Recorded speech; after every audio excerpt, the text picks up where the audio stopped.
passe maintenant à ce qu'on appelle les branches paraboliques. Premièrement, branche parabolique de direction OX, c'est-à-dire axe des abscisses. On dit que CF, c'est la courbe représentative de la fonction f, représente une branche parabolique de direction asymptotique au x, l'axe des abscisses, en plus l'infini. Si la limite de la fonction f de x en plus infini égale à plus l'infini, et la limite quand x tend vers plus l'infini de f de x sur x égale à 0. Respectivement, la même chose, c'est on va dire que CF représente une branche parabolique de direction asymptotique au x en moins l'infini, si la limite de f de x en moins l'infini c'est égal à plus ou moins l'infini, donc on peut faire ici plus ou moins l'infini, et la limite quand x tend vers plus l'infini de f de x sur x égale à 0. Exemple. On sait très bien, par exemple, quel que soit x appartenant à r+, je vais utiliser, par exemple, c'est l'exemple 1 d'une fonction usuelle, donc tous, c'est racine de x. Racine de x. Vous pouvez utiliser GeoGebra sur votre smartphone ou bien sur l'ordi et tracer la représentation graphique de la fonction racine de x, c'est une fonction qui est usuelle. Donc, la représentation graphique va donner dans un repère orthonormé. Voilà. OIJ.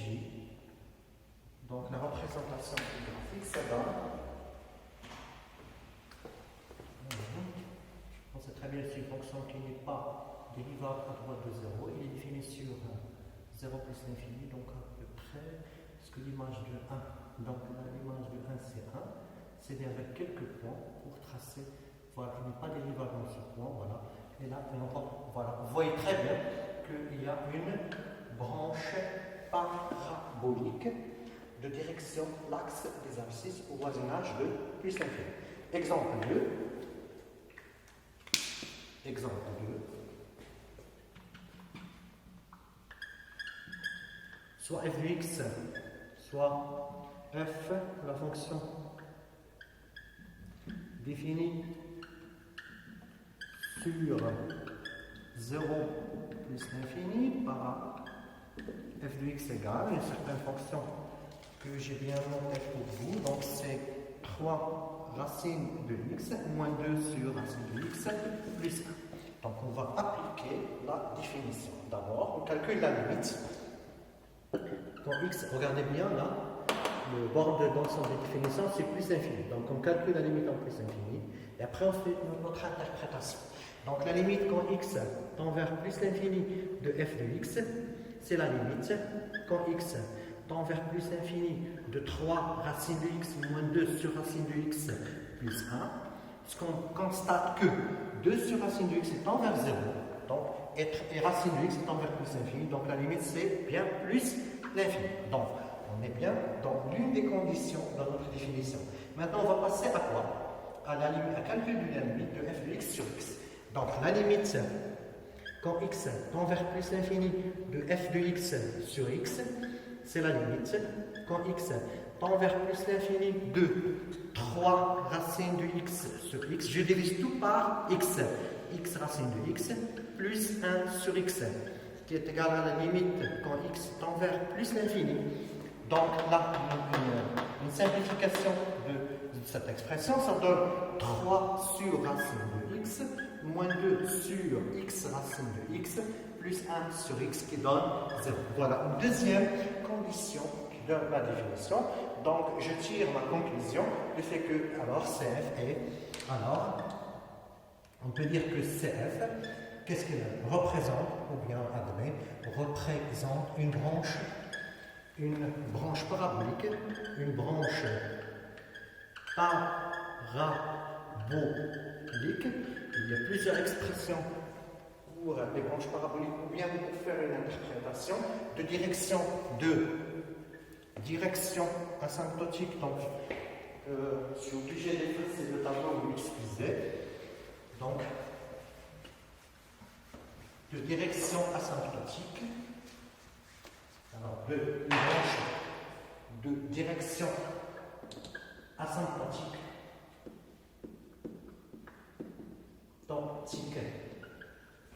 L'axe OX, c'est-à-dire l'axe abscisse, au voisinage, toujours, au, en, ou bien en, plus l'infini. Il y a certains qui peuvent dire aussi au voisinage de plus l'infini. Maintenant, branche parabolique de direction OY, c'est-à-dire l'axe des ordonnées. Donc on dit que CF, la courbe représentative de la fonction f, représente une branche parabolique de direction asymptotique, l'axe des ordonnées, en plus l'infini si la limite, on a deux conditions, la limite de f de x en plus l'infini égale à plus ou moins l'infini, et la limite de f de x sur x quand x tend vers plus l'infini égale à plus ou moins l'infini. La même chose si on veut dire que CF représente une branche parabolique de direction asymptotique au y, maintenant on voit en moins l'infini. Si la limite en moins l'infini de f de x est plus ou moins l'infini, et la limite en moins l'infini de f de x sur x est égale à plus ou moins l'infini. On prend l'exemple, donc exemple 1. Exemple. Donc un exemple graphiquement, sur les fonctions usuelles, c'est la fonction carré. Par exemple, on a f de x égale à quoi? À x carré. Quel que soit x, il est bien défini sur R. Très bien, donc en utilisant la représentation graphique sur GeoGebra, on sait très bien que la représentation graphique de la fonction carré, donc c'est une parabole de somme et haut, voilà. On a bien là, ce sont une branche, là il s'agit là d'une branche, donc regardez bien. Regardez bien, donc là il s'agit bien d'une branche parabolique de direction asymptotique, l'axe des ordonnées, au voisinage de plus infini. Et là on observe très bien que c'est une autre branche parabolique de direction asymptotique, l'axe des ordonnées, où maintenant cette fois-ci en moins de l'infini. On regarde bien graphiquement que la limite quand x tend vers plus infini de f de x, c'est bien plus infini, et la limite quand x tend vers plus infini de f de x sur x, c'est la limite quand x tend vers plus infini de x carré sur x, qui est égal à la limite quand x tend vers plus l'infini de x plus l'infini. Donc les deux conditions de la définition qui sont bien vérifiées, et on déduit que la courbe représentative CF, donc CF, ou bien donc CF, admet une branche parabolique,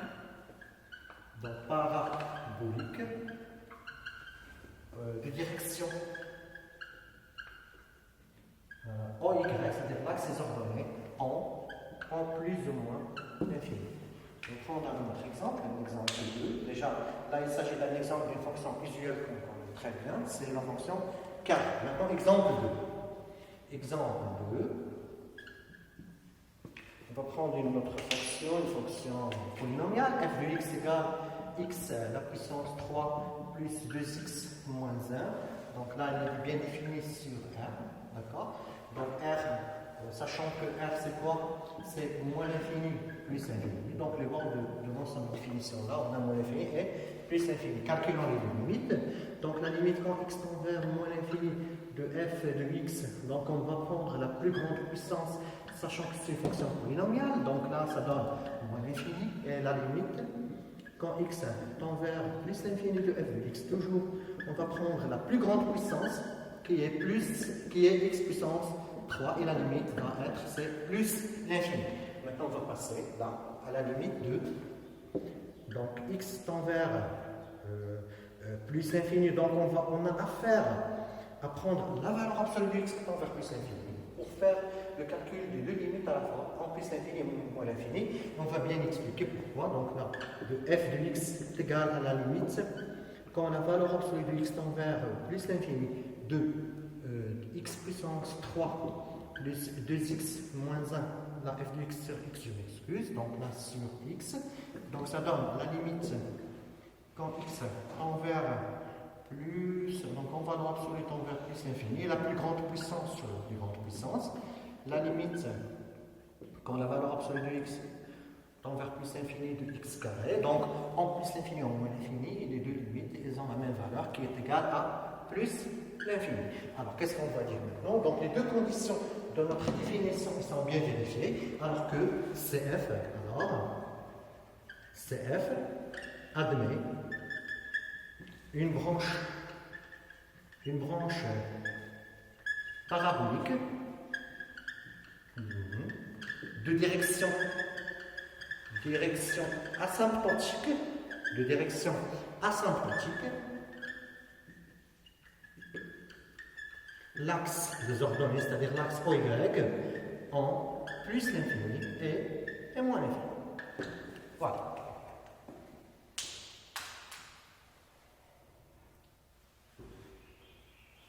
Maintenant, une branche parabolique de direction en droite passant par l'origine, outre que l'axe des ordonnées, l'axe des abscisses. On dit maintenant que CF présente une branche parabolique de direction asymptotique de la droite d'équation y égale à x.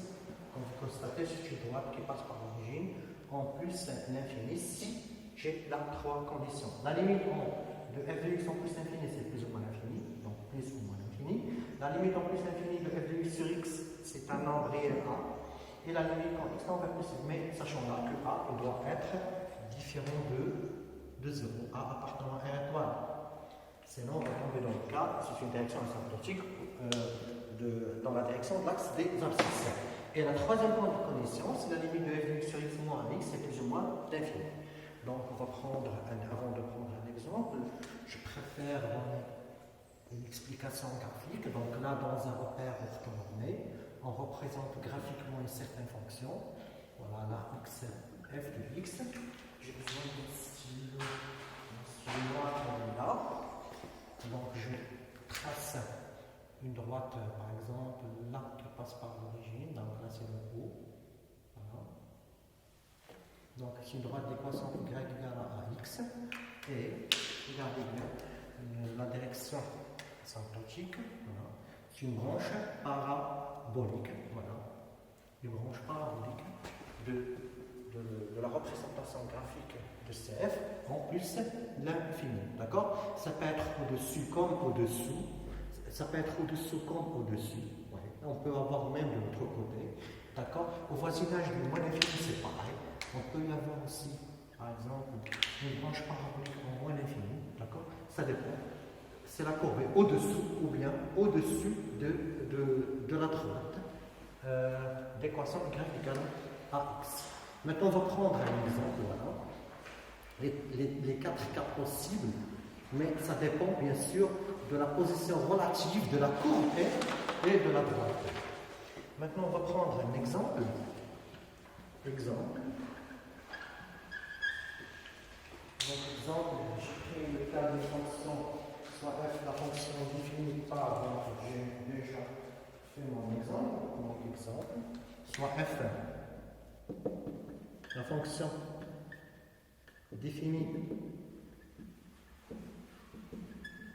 sur 0 plus l'infini par, donc m f de x égale 2x plus racine de x moins 1 sur x. Alors le domaine de définition c'est R+, c'est 0 plus infini. Donc l'abord de l'ensemble des définitions là c'est plus infini. Donc je calcule d'abord, pour vérifier les trois conditions de ma définition. La limite quand x tend vers plus l'infini de f de x, c'est la limite quand x tend vers plus l'infini de 2x plus racine de x moins 1 sur x. Quand vous constatez, donc on va faire c'est l'addition des limites, la limite de 2x plus la limite de racine de x moins la limite de 1 sur x. Donc 2x est envers plus infini, racine de x est envers plus infini, 1 sur x est envers 0. Donc la limite, elle est bien, c'est plus l'infini. Donc regardez bien, la première condition, elle est vérifiée. Passons à la deuxième. Donc on va calculer maintenant la limite de f de x sur x. Alors, la deuxième condition, donc je garde toujours les conditions pour les vérifier. Maintenant, la limite, quand x tend vers plus l'infini de f de x sur x, c'est la limite quand x tend vers plus l'infini de quoi? De 2x sur x moins, ou bien plus racine de x sur x moins 1 sur x carré. Donc ça fait, c'est la limite quand x tend vers plus l'infini de 2 plus 1 sur racine de x moins 1 sur x carré. Il est bien que 1 sur racine de x est envers 0, 1 sur x carré ici est envers 0, donc la limite elle est égale à 2. Donc la deuxième condition, elle est vérifiée. Passons à la troisième condition. Donc la limite quand x tend vers plus l'infini de f de x moins 2x, c'est la limite quand x tend vers plus l'infini, de quoi? De racine de x moins 1 sur x. 1 sur x tend vers 0, donc la limite c'est plus l'infini. Donc la troisième condition est bien vérifiée. Alors, on déduit que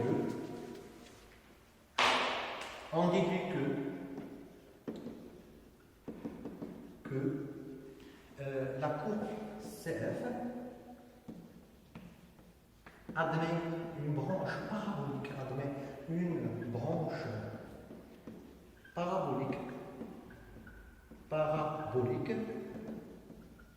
dans admet une branche parabolique de direction asymptotique, la droite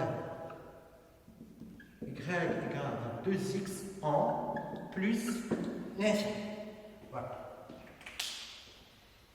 On est toujours dans le cadre de la représentation graphique d'une fonction. Maintenant, on passe à la notion de convexité et de point d'inflexion. Premièrement, notion de convexité et de concavité. Là, la définition, donc elle est répartie en deux. Il y a deux définitions là.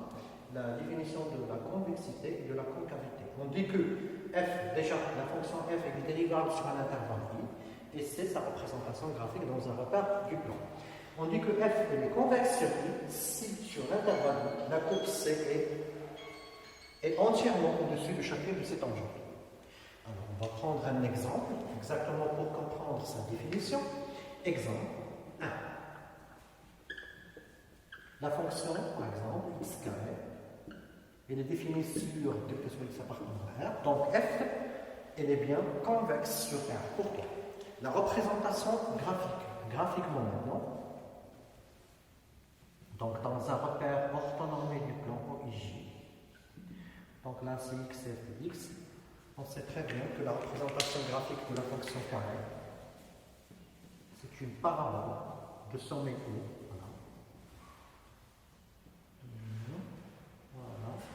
C'est une parabole. Je m'excuse pour mais là, j'essaie que ce soit bien. Voilà. Voilà CF, c'est la courbe représentative. Donc, si on prend les tangents comme n'importe quel point, sachant que la fonction déjà, la fonction carrée, elle est dérivable sur R. Donc, sa courbe représentative, il admet une tangente en tout point. Maintenant, on va voir les tangentes. Voilà la première tangente, par exemple là, ce point-là. Une autre tangente.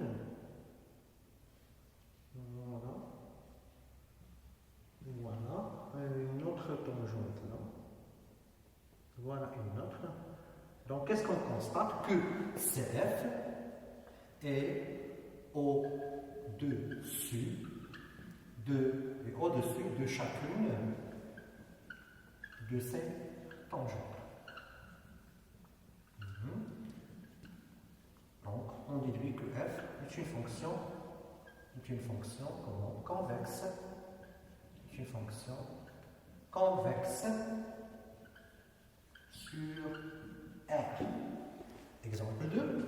Donc, exemple 2, pour bien comprendre la deuxième partie de la définition, on dit que f est concave sur i si sur l'intervalle la courbe C est entièrement au-dessous de chacune de ces tangentes.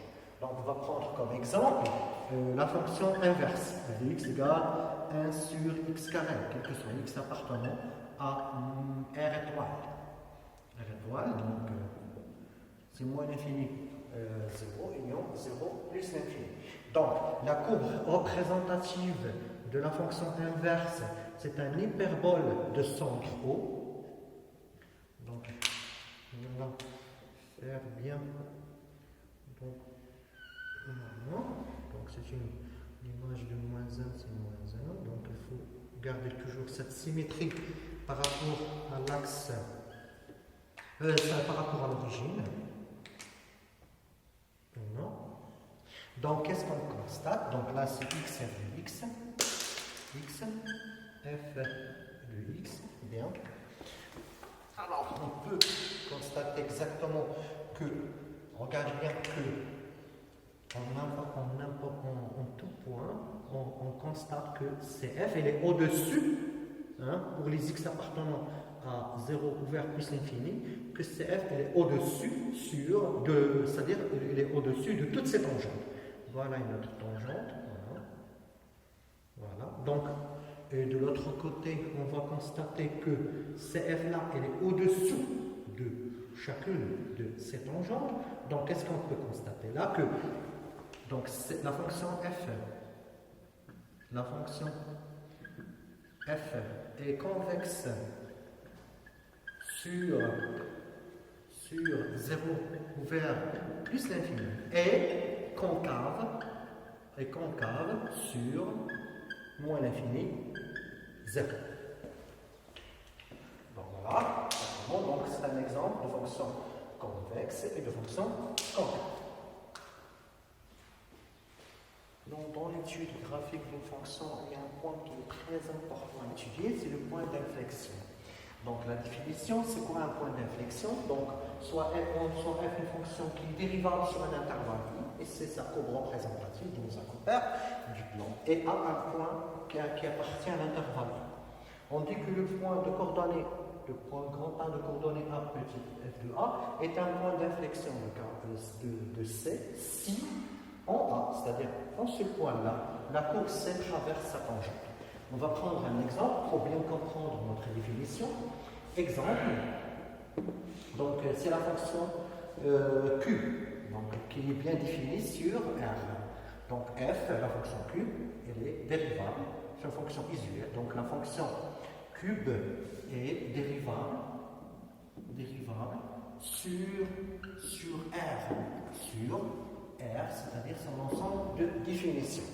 On sait très bien, soit en utilisant GeoGebra, ou bien on sait très bien que la fonction déjà Q, on sait très bien sa représentation graphique, parce qu'il s'agit là d'une fonction visuelle. Donc c'est une fonction qui est symétrique par rapport à l'origine. Voilà. Voilà, c'est la fonction cube. On peut dire qu'elle admet une tangente, regardez bien la tangente au point O, la tangente au point O, elle traverse bien la courbe. Voilà. Donc regardez bien la tangente au point O, elle traverse bien la courbe. Donc l'origine du repère, ça veut dire le point O est un point d'inflexion